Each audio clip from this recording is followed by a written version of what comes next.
Quem escreveu nossas histórias também escreveu nossas vitórias. Enquanto estamos falando, nada aprendemos, pois estamos refletindo sobre aquilo que nosso cérebro armazenou de conhecimento, sobre uma percepção, sobre uma paráfrase de alguma coisa que vimos na vida. No entanto, embora sabemos essa regra desde Zenon, que temos 2 ouvidos e uma boca, para que possamos ouvir mais do que falar, quase sempre gostamos de falar bastante.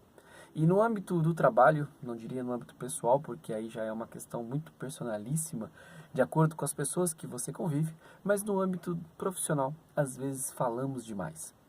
E acontece isso com as pessoas que já são falantes por natureza. Eu mesmo, que sou uma pessoa bastante extrovertida, que falo bastante, com certeza já errei muitas vezes. Deveria ter ficado quieto, mas naquela ânsia de falar, de socializar, já errei diversas vezes.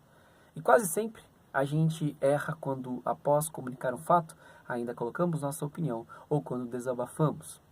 É necessário uma inteligência maior para que a gente possa analisar uma situação e ficar quieto. Ninguém nunca errou por ter ficado em silêncio, mas já errou por ter falado. Isso vocês podem perceber naquela reunião de amigos ou em uma confusão que você participou, aquele que falou demais e colocou tudo a perder. Às vezes você está quase resolvendo uma situação, acontece muito isso na rua, em uma ocorrência, aí chega alguém e faz com que a gente perca todo aquele esforço que nós tivemos. Mas como fazer para que a gente consiga falar menos ou falar de uma forma assertiva? Talvez comparar com o caçador, que faz mira para efetuar o tiro, enquanto nós falamos irrefletidamente e quase sempre, quando falamos irrefletidamente, acabamos errando.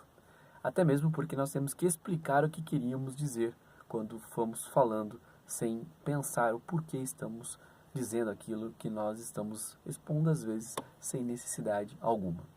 Acontece muito isso quando a gente se chateia no âmbito do trabalho.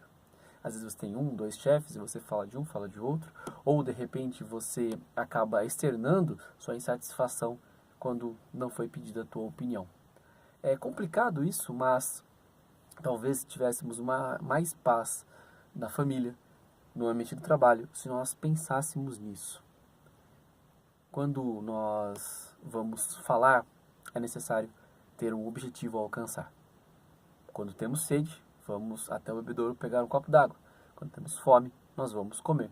E por que então falar de forma irrefletida? Quase sempre, o silêncio é uma boa meta, mas é preciso treino. Eu tenho tentado fazer isso. E você? Quantas vezes, de repente, falou para mais e se arrependeu de ter falado? O que você faz para que isso possa melhorar? Talvez pensar nisso é algo interessante.